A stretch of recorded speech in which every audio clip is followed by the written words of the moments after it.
გესალმებით მეგობრებო, მე ვარ ვიქტორია, კეთილი იყოს თქვენი მობრძანება აქ და მოდით დღეს ვნახოთ ეშინია თუ არა თქვენს მიერ ჩაფიქრებულ პიროვნებას თქვენი დაკარგვის. ჩაიფიქრეთ ნებისმიერი ადამიანი, არ არის საოცრებელი რომანტიული ასპექტით ჩაიფიქროთ. შეიძლება ეს იყოს მეგობარი, პოტენციალური პარტნიორი, ყველასთვის ინდივიდუალურად, ხო? და მოდით დავალაგებ ახლავე ვარიანტებს და ვნახოთ ეშინია თუ არა თქვენი დაკარგვის თქვენს მიერ ჩაფიქრებულ პიროვნებას. ჩაიფიქრეთ ადამიანი, კონცენტრირდით მასზე და ვნახოთ აბა ეშინია თუ არა პირველი ვარიანტის მიერ ჩაფიქრებულ პიროვნებას და ეშინია თუ არა მეორე ვარიანტის მიერ ჩაფიქრებულ პიროვნებას მათი დაკარგვის. ქვების მაგივრად მოდით დღეს გამოვიყენოთ ბეჭდები. პირველი ვარიანტი ასეთი ღამურიანი ბეჭედი იყოს და მეორე ვარიანტი იყოს ასეთი ბეჭედი მზით და მთვარით.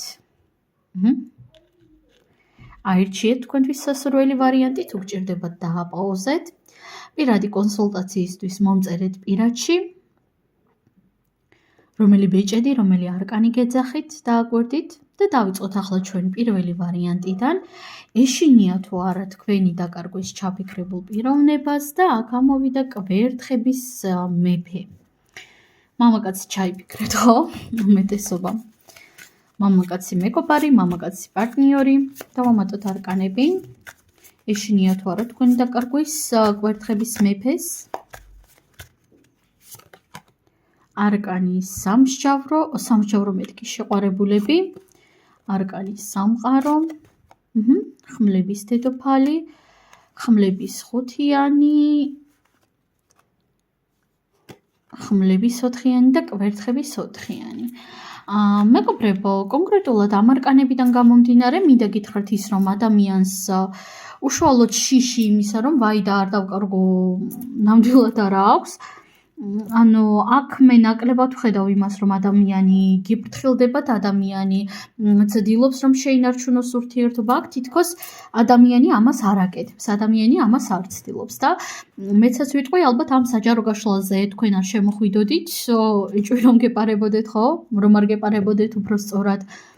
ვფიქრობ, თქვენ ამ საჯარო გაშლაზე შემოხვედით ზუსტად იმიტომ, რომ დაინახეთ ამ ადამიანისგან რაღაც გარკვეული თქვენი ცხოვრების, თქვენი ემოციების, თქვენი მდგომარეობის გაუფასურება, დაუფასებლობა რაღაც მისი მხრიდან, ხო? ამიტომაც ნებისმიერ შემთხვევაში აქ მე ვერ ვიტყოდი იმას, რომ ადამიანი მაინც და მაინც გიფრთხილდება და უფრთხილდება თქვენთან ურთიერთობას. მაგრამ ნახეთ, თქვენ რომ წახვიდეთ მისგან რა რეაქცია იქნება, იცით?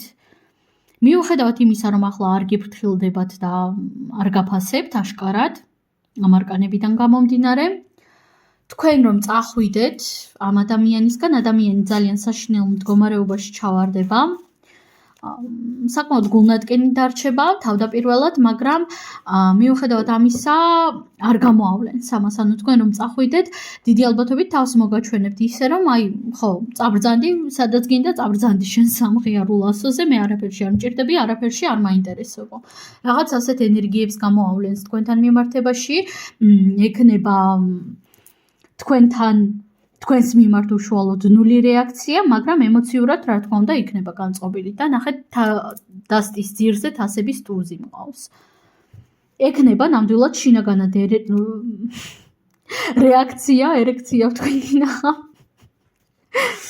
ხო, შეიძლება ერექციაც გქონდეს. ნებისმიერ შემთხვევაში ადამიანი გულგატეხილი კი იქნება, მაგრამ ძალიან მალევე გამოვა ამ მდგომარეობიდან, შეხედავს თქვენს დაკარგვას როგორც შანსს იმისა, რომ რაღაც ახალი მონახოს საკუთარ რეალობაში, ან ვიღაც ახალი მონახოს. ამიტომაც დიახ, თავდაპირველად იქნება საკმაოდ ცუდ მდგომარეობაში, მაგრამ მალევე დაგივიწყებთ, მალევე გადაშლის ფურცელს, ხო, ახალ რეალობაში. თუმცა პერიოდულად აუცილებლად გაახსენდებით.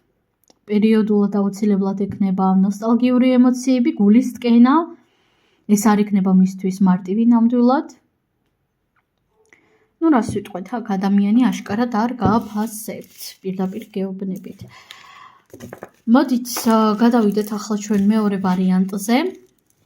მეორე ვარიანტი ვნახოთ, აბა თქვენ შემთხვევაში რას გააკეთებს ადამიანი, როგორ მოიქცევა და აქ ამოვიდა არკანი ქურუმი კაცი. ეშინია თუ არა თქვენი დაკარგვი? საქმე ვიტყოდი რომ კი ადამიანს ეშინია. ადამიანი შეიძლება აავლენდეს საკუთარ თავს ამ კუთხით, მაგალითად არც ცდილობდეს გაფრთხილებას, ხო? არც ცდილობდეს თქვენს დაფასებას, თუმცა პერიოდულად აშკარად ჩანს მისი მხრიდან თქვენი დაფასების მცდელობები, თქვენი ურთიერთობის დაფასების, თქვენი ყოფნის მადლიერება ზოგადად, მაგრამ თითქოს იშვიათად მოდის ეს ენერგია. დავამატოთ არკანები და ვნახოთ, ეშინია თუ არა მეორე ვარიანტს თქვენი დაკარგვის. კვერთხების ხმლების რუიანი უკაცრავად, თასების ცხრიანი, ქურუმი ქალი, კვერთხების შვიდიანი და თასების მეფე. ნახეთ კონკრეტულად ახლა ამ მომენტში ვერ ვიტყოდი რომ ადამიანს ეშინია და ამაზე ფიქრობს მეთქი და ასე შემდეგ, უფრო ვიტყოდი იმას რომ ადამიანი აქ ამ საკითხთან დაკავშირებით საერთოდ არ ფიქრობს დიდად. ანუ პერიოდულად რა თქმა უნდა შეიძლება ჰქონდეს შიშები რომ არ დავკორგო და ასე შემდეგ, მაგრამ თქვენს შენარჩუნებას ადამიანი თითქოს არ ცდილობს აქ, ხო? თითქოს არ ცდილობს თქვენ შენარჩუნებას, არ ცდილობს იმას რომ გაგიფრთხილდეთ რაღაცნაირად. მაგრამ არც ფიქრობს რა ამაზე, არც ფიქრობს იმაზე რომ თქვენ შეიძლება წახვიდეთ, არც ფიქრობს იმაზე რომ თქვენ შეიძლება უკაცრავად ასეთი გამოთქმისთვის, მაგრამ ფეხებზე დაიკიდოთ, ხო? არც კი ფიქრობს, თავშიც კი არ უელებს ასეთი აზრი რომ შეიძლება თქვენ რაღაც ასეთი გააკეთოთ და მის გარეშეც კარგად იყოთ და მშვენივრად იყოთ. არც კი წარმოუდგენია ეს. და სხვათა შორის შეიძლება ამას არ ავლენდეს, მაგრამ ძალიან გაფასებთ და თქვენს გარეშე პირდაპირ გეუბნებით ადამიანს ასე თუ ისე არ შეუძლია, თქვენ მას ძალიან სჭირდებით, შინაგანად ძალიან სჭირდება ამ ადამიანს თქვენი გვერდში დგომა, მაგრამ დაფასება თითქოს არ მოდის ისე, როგორც თქვენ გინდათ ყოველ შემთხვევაში.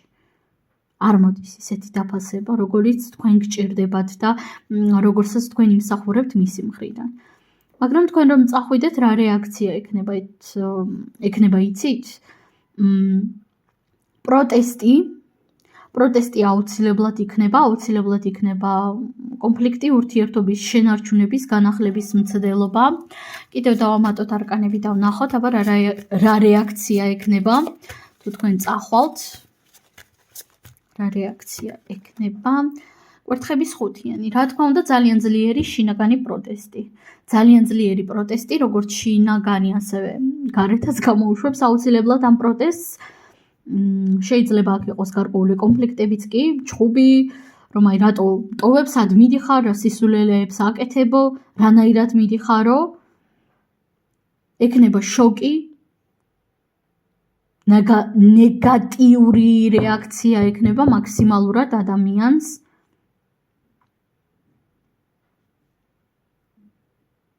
ამიტომაც საქმეზე სანამ არ მივა, ადამიანი თითქოს დიდად არ გაფასებთ რა. მარტო ეს შემიძლია გითხრათ მეორე ვარიანტი. სულ ეს არის მეგობრებო, მე თქვენ ამაზე გემშვიდობებით, წარმატებები და ნახვამდის.